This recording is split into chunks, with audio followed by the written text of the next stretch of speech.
Welcome to part 2 of our series on Shopify print-on-demand mistakes to avoid. If you missed part 1, we covered some of the most obvious yet still overlooked website issues that confuse customers and kill sales before they even hit the add to cart, and we don't want that for any of you.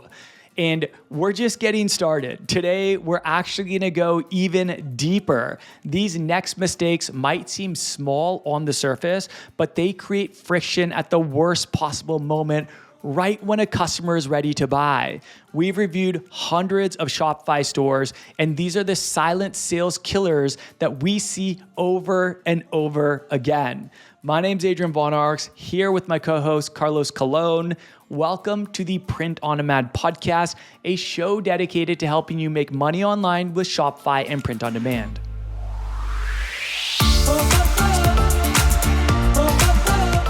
What is up, my friends, and welcome to the show.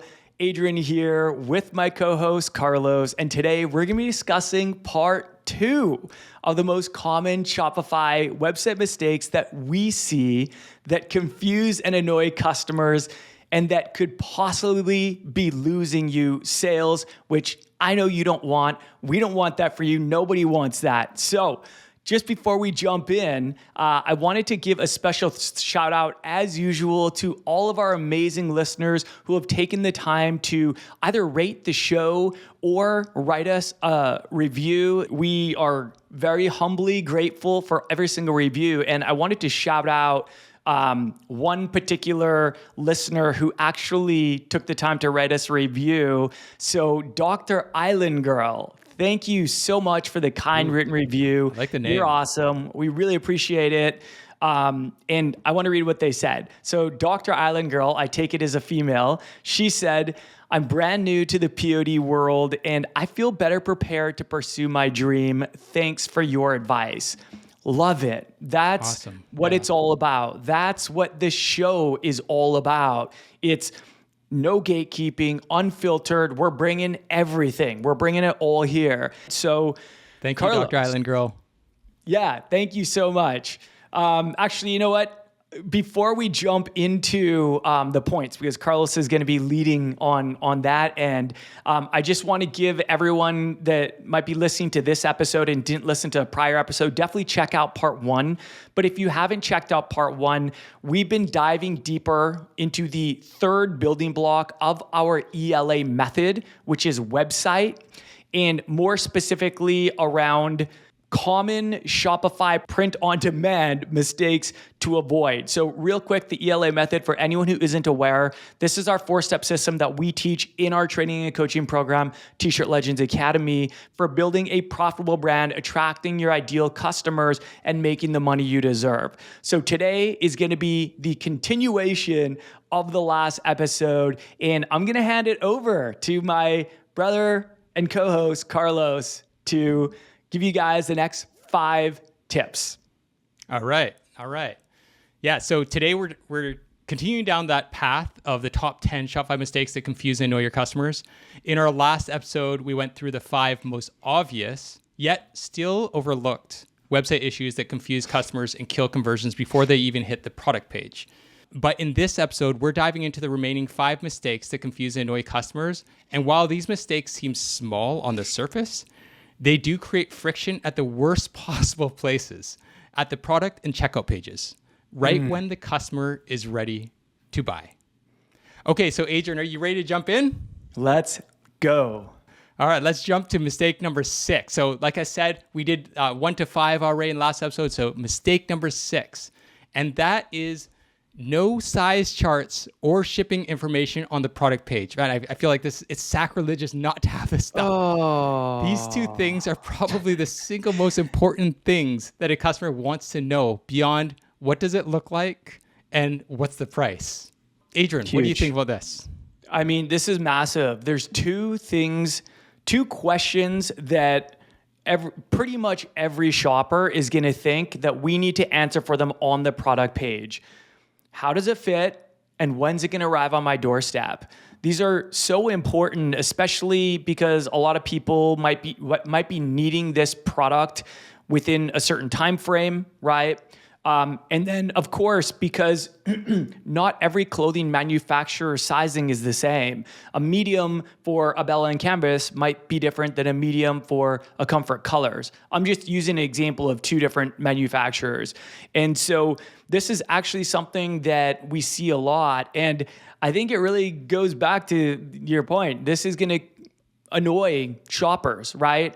The product page is the most valuable real estate on your website, in our opinion, because that's where someone is actually going to make the decision to add that item to cart and to continue on with the checkout process. And so this is where we need to keep it really tight. You don't need to have a lot on that page, but there's certain things that you do need to have. So give them everything that they need to make a purchasing decision and no more. That's kind of our policy around it. Yeah. And never give them a reason to leave the purchase path. If they don't see shipping information and they're getting a gift for someone, they're going to leave the purchase path because they're going to try and find the shipping information. If they don't find it, then they're probably not going to buy it, because if it's time sensitive, they need something that's guaranteed. And if you don't have any sizing charts readily accessible in the product page, then they could jump around looking for your sizing charts. And even if you do have sizing charts somewhere else, like maybe one main page that gives all the sizing charts and it's not on the product page, you're just giving them another reason to get distracted and possibly leave the purchase path. Yeah. Yeah. Like one of the worst things you can possibly do to disrupt the customer journey is to make them go away from the product page where they can add the item to the cart 100%. And they can follow the steps to complete their purchase. And not only does it add friction, and it leads to a poor shopper experience, but it's likely to break trust because it looks pretty unprofessional, right? Like, go on any big professional website and you'll very likely find a sizing chart and you'll very likely know when it's going to be delivered. There's two other things I really quickly want to say on this. One, remember that we live in a Amazon Prime world where everyone wants everything now, right? And if we don't set clear expectations on that page or somewhere where they can find it, ideally on that page, which we always recommend, then this can lead to unhappy customers. This could lead to an increase in customer service issues. This could lead to unrealistic expectations. Maybe they email you after 2 days and say, hey, where's my package? I ordered it 2 days ago, right? Yep. But you weren't clear about the expectations. And I think a lot of people are actually a little bit scared, especially with print on demand, because it takes a little bit longer, right? Products are printed on demand, and they're made to order. So yeah, it does take a little bit longer. They're not sitting in a warehouse ready to go the same day or the next day, right? However, if you set clear expectations, not only are people going to buy it knowing what the expectation is, and even if they didn't see it, you can refer them back to the page where you're like, hey, sorry you missed it. We try to be really transparent about our delivery dates. We're a small American-owned business and everything is made to order, whatever you want to say, right? And you can say on our product page, we always try to make it prominent, but just so you know, this is the usual time range. Carlos, your thoughts? Well said. Let's move on to the next one. Mm-hmm. And the next one's another product page mistake that we often see. And this is using manufacturer product descriptions without rewriting them. So what I'm talking about here is those generic descriptions from your POD that, in my mind, and I'm guessing Adrian will agree with me on this, are frankly a waste of a customer's time to read, because most of these speak to features, not the benefits. And they're so bad. Information for you, the store owner, and not for the customer. They're like specifications. Nobody wants to read some sort of like scientific specification how the material is made, they just want to hear what's it going to feel like, and is it going to fit properly, and what's it going to feel like. So Adrian, totally, yeah. Your thoughts? Features tell, benefits sell. No one these descriptions, the generic descriptions, most of them are horrible. I'm just going to come out and say it. They're terrible. And you probably don't even understand some of the stuff it says on there. When they tell the exact weight of the shirt and it's in this funky per yard square, like, I don't know what that means. You think the shopper is going to know what that means? They don't care. They care about the benefits. So what we recommend is take the features and turn them into benefits. So I want to give an example because I think it's good to give examples of these things. So let me give you an example. Let's say that a t-shirt, let's just say we're talking about Bella and Canvas 3001 t-shirt, and it's 100% ring spun cotton. Well, what does that mean? Like, what does that mean to the customer? What we would do is we would turn that into a benefit. And usually when a shirt's 100% cotton, it's pretty soft. And we know for sure that Bella and Canvas is known for being very soft. I own Bella and Canvas tees. They are very soft. And so we would turn that into a benefit. We would say super soft, 100% cotton, because that's the benefit, right? That's one of the benefits of it being 100% cotton. And, if it's a lightweight shirt and all they say is some weird, math, just say it's lightweight. No one cares about the exact weight of the shirt. Just say it's lightweight and breathable, or just say it's, super soft and lightweight. You can put those two together, the 100% cotton. You know what I mean? Lightweight and super soft 100% cotton. So there's a lot of stuff that you don't need in there. And we always recommend focusing on the benefits over the features. Yeah. Time kills all deals. And the more time that you waste of theirs, the more likely they won't complete the purchase. Get to the point. That's the key here, is just get to the point. Get to what they want to know about. And it doesn't have to be a lot of information. This is another thing that we commonly see. People will go on ChatGPT and they will write a novel about this t-shirt. Please, save yourself the time, save your customers the time. That actually adds friction to the shopping process, because now they're stuck on your page reading this novel before they click the add to cart button, right? You want to make it as easy as possible for your customers to buy. And so we recommend keeping it really short and sweet, maybe 1, 2, 3 short sentences, and then a couple bullet points highlighting the benefits. That's all you need. Give them everything they need and no more. Yeah. All right, so the next one. This one is so easy to do, but we still find that people get stuck on this. Namely, it's getting stingy when it comes to transaction fees. And as a result, providing a lack of payment options at checkout. Yes, you may be paying 3% for Shopify payments versus 5% for PayPal. So you're thinking, why not just offer the standard payments so that you always only get charged 3%? I think just stop being stingy. As a minimum, you should have Shopify payments set up. So that's correct. 3%. You should have the Shopify payments set up. But I always recommend people use PayPal as well. And if you can, also use a buy now, pay later solution like ShopPay, like enabling ShopPay, because we know the data. Last year, we did an audit of payments by payment method for our brand and found that 26% of our website customers use PayPal, 5% use ShopPay, and the rest use Shopify payments. So you'll still get the majority of people. And some of those people that use PayPal may have used Shopify payments if we didn't allow them to use PayPal. But remember too that some people will not buy if PayPal is not available, a non-option. Right. And a buy now, pay later solution as well, that is also something where some people will not buy if there's not a buy now, pay later solution, because that lowers the barrier for a customer to make a purchase now as opposed to later, or maybe even never. Right. So these do both cost more in transaction fees, but in our mind, we would rather have the sale and pay more transaction fees than create extra friction for customers and possibly not make a sale at all. So long story short, don't give customers a reason not to purchase. Right.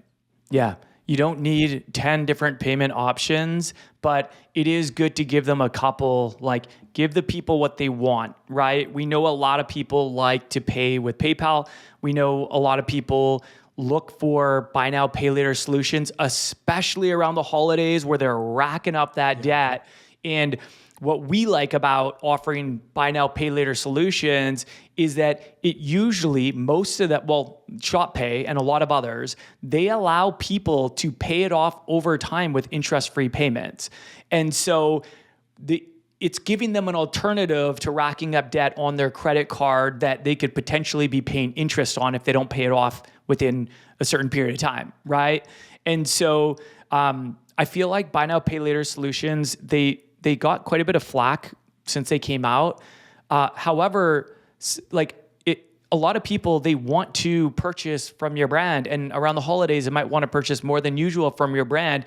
And I would, personally, I would be happier paying with a buy now, pay later solution where I can pay it off interest free over time versus racking up on credit card debt and paying interest on that payment. That doesn't feel good for anybody.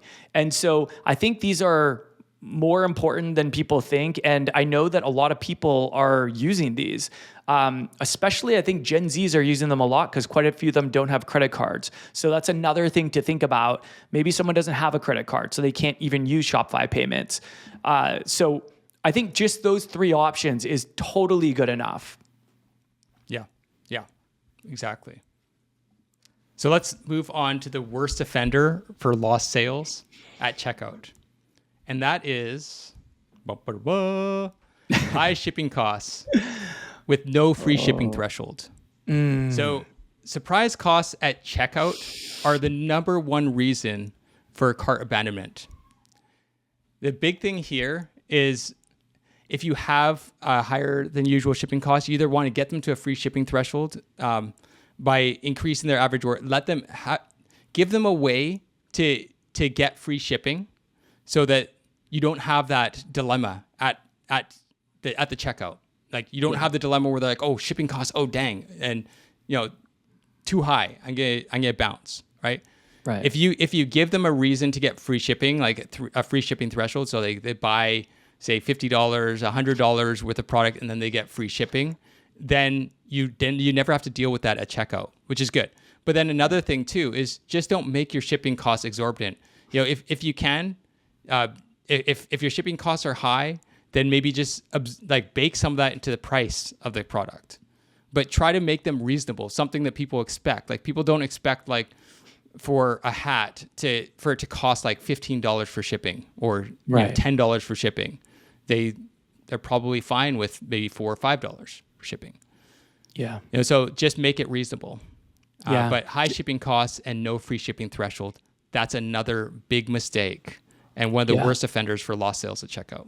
I want to repeat that stat that you said because I'm aware of that stat. We're both aware of that stat that surprise costs at checkout are the number one reason for people abandoning their cart. That means they do not complete their purchase. And if you're someone running paid ads and you notice that you're driving a bunch of traffic and you've got like 30 add to carts but 0 purchases, well, that it's definitely not always the case, but that could be something that you'd want to take a look at. We do not try to make money on the shipping costs. We do not try to make money on the shipping costs. I know some business owners do. What we like to do is we actually like to keep the shipping costs, essentially just pass it on from the print-on-demand provider. Pass on that shipping cost to the customer and make that the shipping cost, or like Carlos said, bake it into the price, even just $2 extra, something like that, right? Yeah. Exactly. I think one thing that is a horrible experience for a lot of shoppers is when they see a shirt that seems really cheap, like if $22.99, something like that, and then it's like $8.99 for shipping. I've seen that before, and I'm just like, whoa, that's like proportionately a big chunk of the cost of the shirt. And I think a lot of people they're gonna be drawn in by the low price, maybe, and then they see the shipping costs, like, what the heck? Now I'm paying like $33 or whatever. And Yeah. I don't think that's bad. I mean, we surveyed a bunch of our most successful students, and their average t-shirt price is between $29 and $35.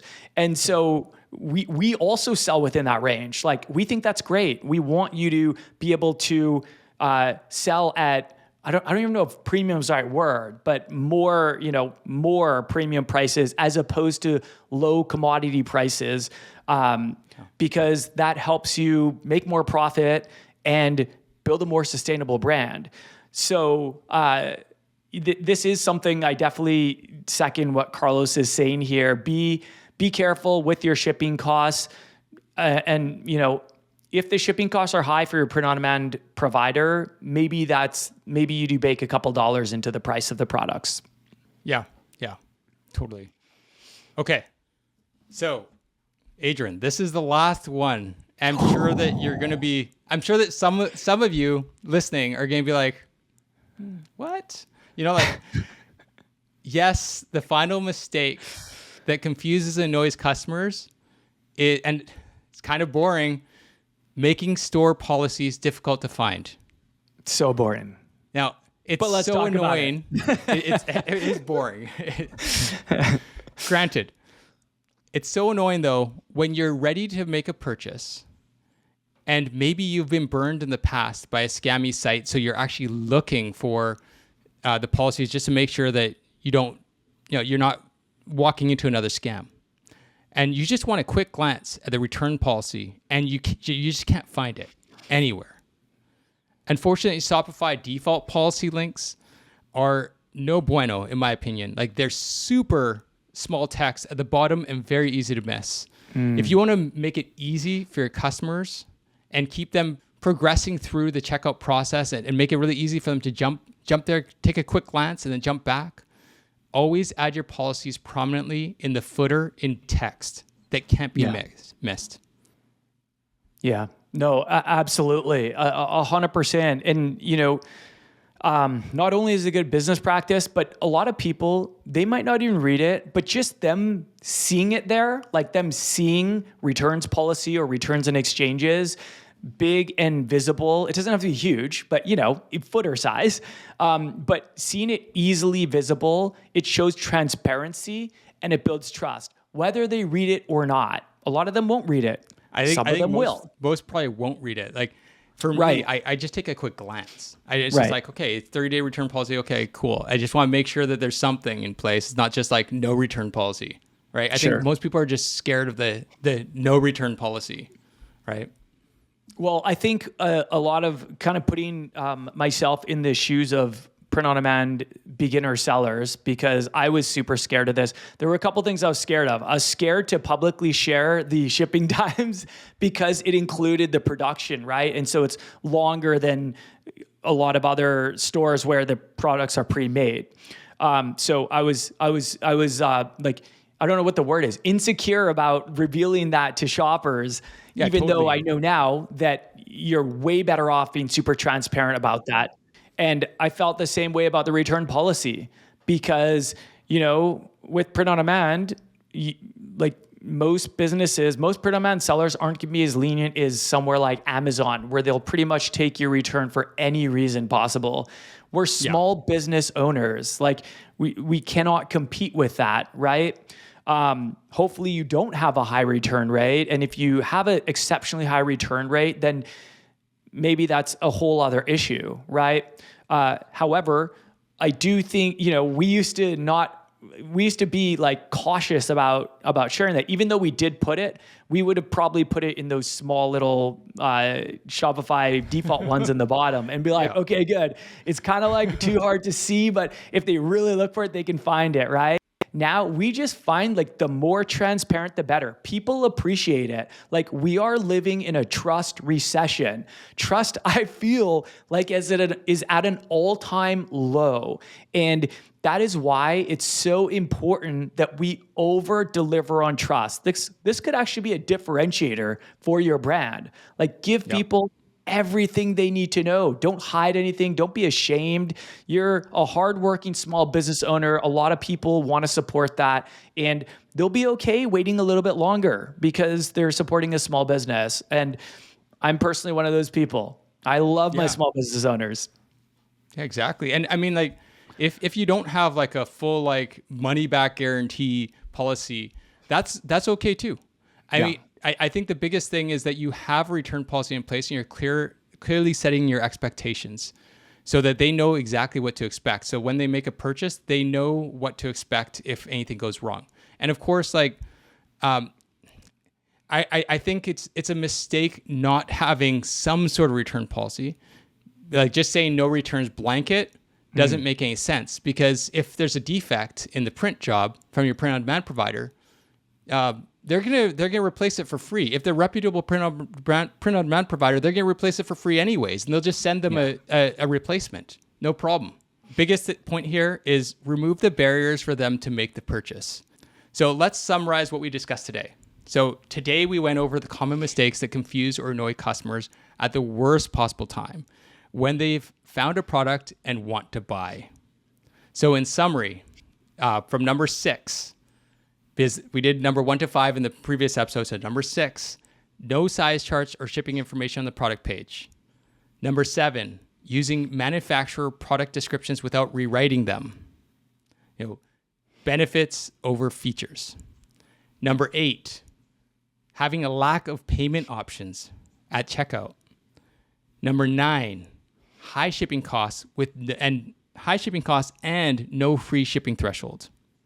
And then number 10 is making store policies difficult to find. And if you haven't seen the last episode, like I said before, number 1 to 5 are in that episode. So I highly encourage you to watch that now to see the top 5 mistakes before customers get to the product page. Yeah. No, I love that. Those are great 10 tips. Carlos put those together. Great job. I can second all of that. And it's we've not seen only it all. we've seen it all, but we've seen it all with ourselves, and then we've seen it all with new students, and we totally get it because we thought we made pretty much all these mistakes here. So we totally get it, and we're here to hopefully steer the ship in the right direction for you so that you can avoid making these mistakes, and hopefully unlock more sales by reducing friction and a poor shopper experience. But as we kind of wrap up this episode, I just want to mention that if you're not currently using Shopify and you do want to try it out for yourself, you can try Shopify for free. We've included our affiliate link in the show notes. This gives you a 3-day free trial, and then it's only $1 per month for the next 3 months, for the first 3 months. So we obviously are huge Shopify advocates. It's always what we have used, loved, and recommended, and that's why we're a proud partner and affiliate for Shopify. So I just want to say thank you in advance to anyone that does use our Shopify link or any of the other links that we include below this video if you're watching on YouTube or in the show notes. These affiliate links, they support the show at no extra cost to you, and they allowed us to put out more free content like this. So we really appreciate it when you do use those links. Thank you in advance if you choose to. You guys are awesome. With that, we're going to sign off. So thank you so much for being here with us. Thank you for listening. We really appreciate each and every one of you. Remember to start before you're ready. Take the imperfect action. And remember that you're always just one design away.